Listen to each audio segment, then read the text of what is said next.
Greater Sylhet community ইউকের প্রতিষ্ঠার পর থেকে ঐক্যের বন্ধনে, মানবতার কল্যাণে এবং ব্রিটেনে কমিউনিটির উন্নয়নে ও গ্রেটার সিলেটবাসীর দাবি দাওয়া আদায়ের আন্দোলনে নিষ্ঠা ও নিরলসভাবে কাজ করে চলেছে।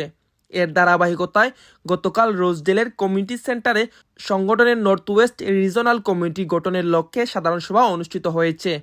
সভায় সভাপতিত্ব করেন প্রবীণ কমিউনিটি নেতা আলহাজ সুরাবুর রহমান এবং সঞ্চালনা করেন সাবেক ছাত্রনেতা সৈয়দ মুজিবুর রহমান। এতে রোজডেল সহ ম্যানচেস্টার, ওল্ডহাম, প্লাস্টন ও বোল্টন ও অন্যান্য শহর থেকে আগত বিশিষ্ট নেতৃবৃন্দরা অংশগ্রহণ করেন। মফজ্জল খান ওল্ডহাম থেকে, দিলশাদ যাই হোক, আমি 2 বার নর্থ ওয়েস্ট সর্বপ্রথম এই কমিটির আসলাম, তখন থাকি আমরা কাম করিয়া আমরা ওল্ডহামবাসীর পক্ষ থেকে যে তারা যে আজকের এই অনুষ্ঠানের সাধারণ সভার সভাপতি। সবাই বক্তব্য রাখেন কাউন্সিলর মোমতাজ আলী আজাদ, আলী আহমদ, গনি চৌধুরী, ফারুক আলী, রুহুল আহমেদ রুহেল, সৈয়দ সাদেক আহমদ সহ অনেকেই। তারা সংগঠনের লক্ষ্য ও উদ্দেশ্য নিয়ে আলোকপাত করেন এবং বৃহত্তর সিলেটবাসীর স্বার্থে ঐক্যবদ্ধভাবে কাজ করার আহ্বান জানান।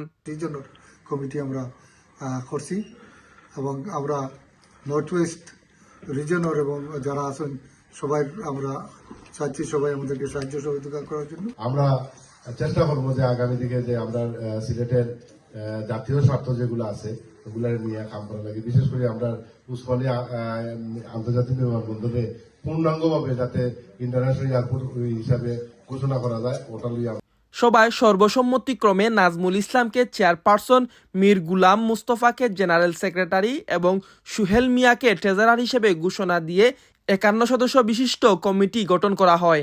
সভা চলাকালীন টেলিকনফারেন্সে যুক্ত হয়ে কেন্দ্রীয় কনভেনর মোহাম্মদ মোকেশ মনসুর নবাগত কমিটিকে অভিনন্দন জানান। তিনি বলেন, এই কমিটি গ্রেটার সিলেট কমিউনিটি ইউকের গুরুত্বপূর্ণ অঙ্গ হিসেবে আগামী দিনে সংগঠনের কার্যক্রম আরও বেগবান করবে। তিনি সকলের সহযোগিতা কামনা করেন। কমিউনিটির নেতৃবৃন্দদের আশা প্রকাশ করেন নতুন কমিটির উদ্দেশ্য বাস্তবায়নে বলিষ্ঠ ভূমিকা রাখবেন এবং ব্রিটেনের সমাজে গ্রেটার সিলেটবাসীর ইতিবাচক অবদান আরও দৃশ্যমান হবে। Kamrul Hasan Shaon, the frontline, desk report.